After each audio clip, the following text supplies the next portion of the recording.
Assalamualaikum warahmatullahi wabarakatuh. Halo semua, pada kesempatan kali ini kami akan menjelaskan tutorial penggunaan aplikasi RStudio dalam analisis regresi linear berganda. So, let's see.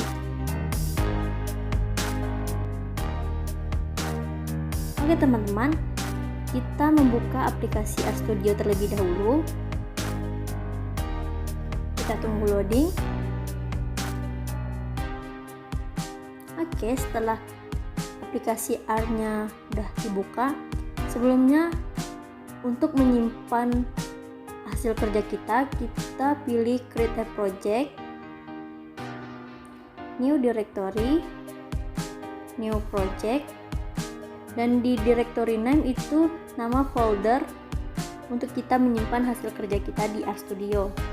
Jadi di sini terserah teman-teman mau memberi nama foldernya apa. Sini saya beri nama regresi linear berganda. Kita klik browse untuk menentukan di mana folder ini akan kita taruh.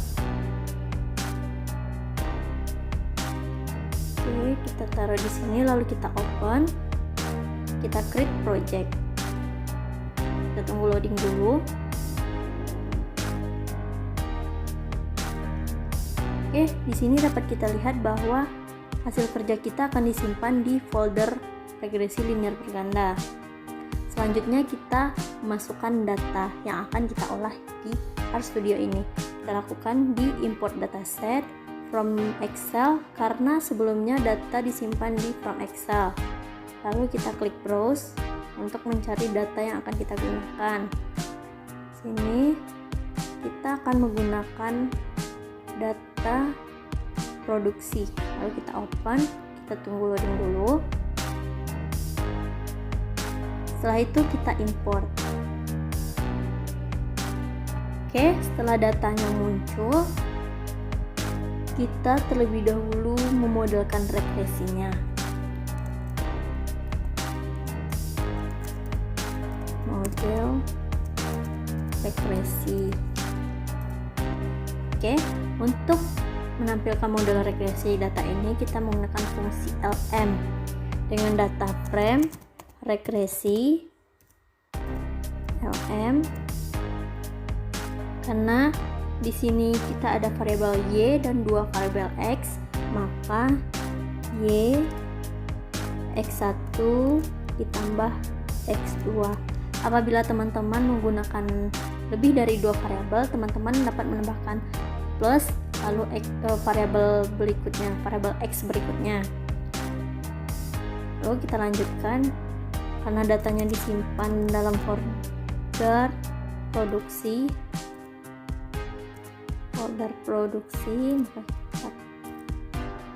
ketik produksi, lalu kita run. Untuk menampilkan modelnya, kita panggil lagi data frame-nya itu regresi.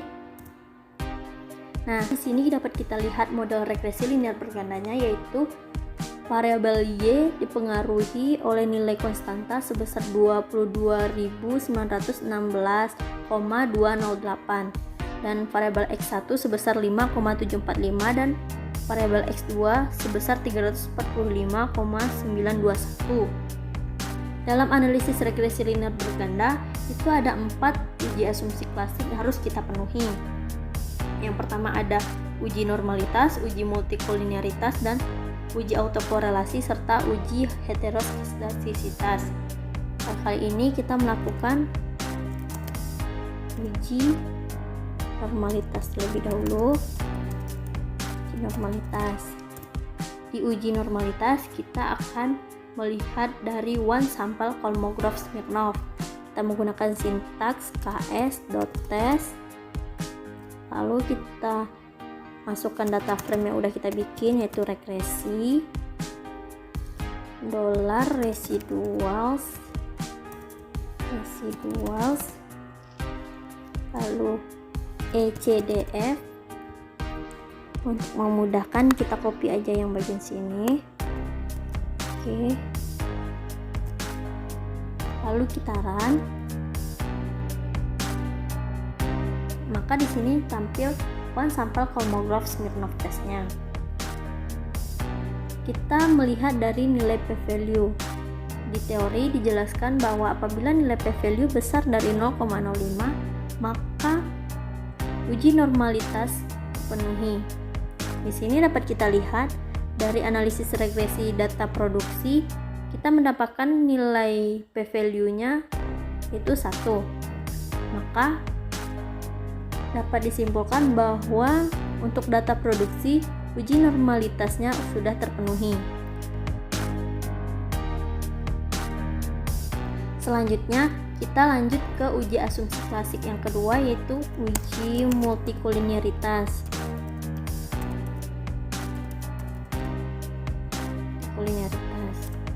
Kita akan menguji multikolinearitas dengan metode tolerance. Sebelumnya kita harus menginstal package terlebih dahulu. Teman-teman semua, untuk menginstal package, teman-teman harus memastikan bahwa laptop teman-teman sudah tersambung ke internet. Lalu kita pilih tools, install package.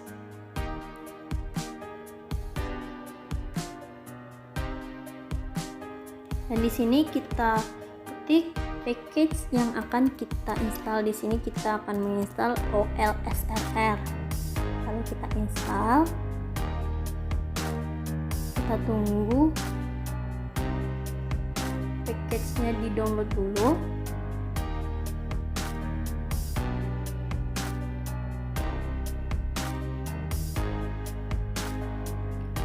Oke, setelah package-nya selesai di-download, kita library dulu package-nya untuk memanggil package-nya sebelum digunakan. Oke, OLSRR taran. Oke, berarti package-nya sudah bisa digunakan. Kita tulis sintaks. Kita panggil data frame yang kita bikin tadi dengan nama regresi, lalu kita run. Teman-teman, di sini dapat kita lihat ada nilai tolerance dan nilai FIF. Di teori dijelaskan apabila nilai toleransinya besar dari 0,01 dan nilai FIF kecil dari 10, itu berarti tidak ada gejala multikolinearitas. Sedangkan di data produksi ini dapat kita lihat bahwa nilai toleransinya itu untuk variabel X1 dan nilai variabel X2 besar dari 0,01 dan nilai FIF-nya kecil dari 10. Maka dapat disimpulkan bahwa tidak ada gejala multikolinearitas pada analisis regresi linear berganda pada data produksi ini. Maka kita dapat melanjutkan ke uji asumsi klasik berikutnya, itu uji autokorelasi. Di uji autokorelasi kita akan melihat dari Darwin-Watson. Sebelumnya kita mesti install package terlebih dahulu. Install package, kita klik lm test. Oke, lalu kita install dan kita tunggu RStudionya mendownload package lm testnya terlebih dahulu.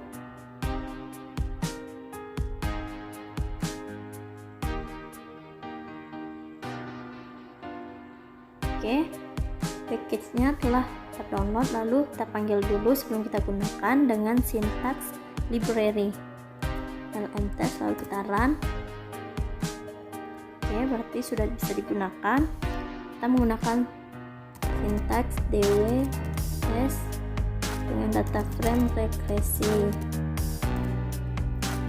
Oke, nah maka akan muncul Darwin-Watson testnya. Di sini kita dapat melihat nilai p-value-nya. Di teori dijelaskan apabila nilai p-value besar dari 0,05 berarti tidak terjadi autokorelasi.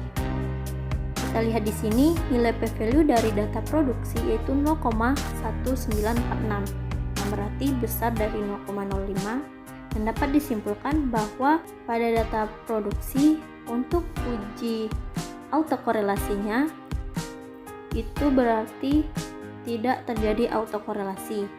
Maka dapat dilanjutkan ke uji asumsi klasik yang terakhir, yaitu uji heteroskedastisitas.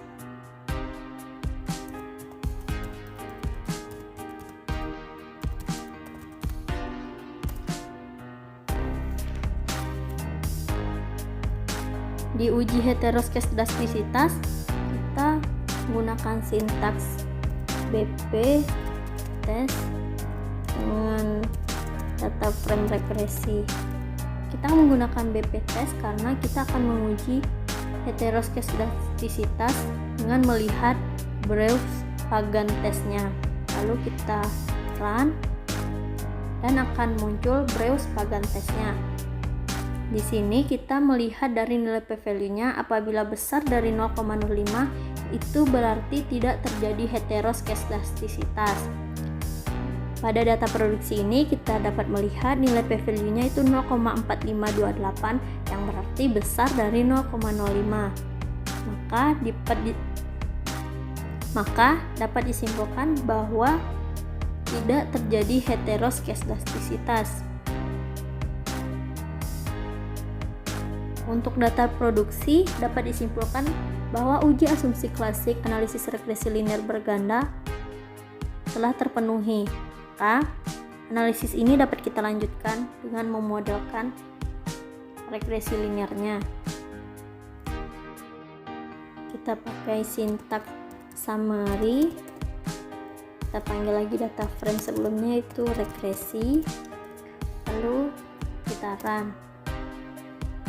Di sini dapat kita lihat kesimpulan dari model yang sudah kita lakukan sebelumnya, yaitu di residual dapat kita lihat nilai minnya kuartil 1, nilai mediannya kuartil 3, dan nilai maksimal dari data produksi. Setelah itu kita juga dapat melihat nilai signifikannya. Sini ada nilai signifikan X1 dan nilai signifikan X2. Di teori dijelaskan apabila nilai signifikan kecil dari 0,05, maka itu berarti variabel X berpengaruh terhadap variabel Y. Di sini kita lihat bahwa hanya ada satu variabel yang berpengaruh terhadap variabel Y, yaitu variabel X1, karena variabel X2 memiliki nilai signifikan yang besar dari 0,05. Berarti variabel X2 tidak berpengaruh signifikan terhadap variabel Y. Pengaruh antara variabel Y dan variabel X dapat dijelaskan pada nilai R-square-nya, di mana variabel independen signifikan berpengaruh terhadap variabel dependen sebesar 98,45%. Dan sisanya itu dipengaruhi oleh variabel lain. Selanjutnya dapat kita lihat dari nilai p-value. Dari teori dijelaskan apabila nilai p-value kecil dari 0,05 berarti secara simultan berpengaruh signifikan terhadap variabel Y. Maka di sini dapat dijelaskan bahwa secara simultan variabel X berpengaruh signifikan terhadap variabel Y. Dan didapatkan model regresinya, yaitu Y dipengaruhi oleh nilai konstanta sebesar 2,292 E plus 0,4 dan dipengaruhi variabel X1 sebesar 5,745 E tambah 00 dan dipengaruhi variabel X2 sebesar 3,459 E plus 02. Oke teman-teman, sekian penjelasan dari kami. Wassalamualaikum warahmatullahi wabarakatuh.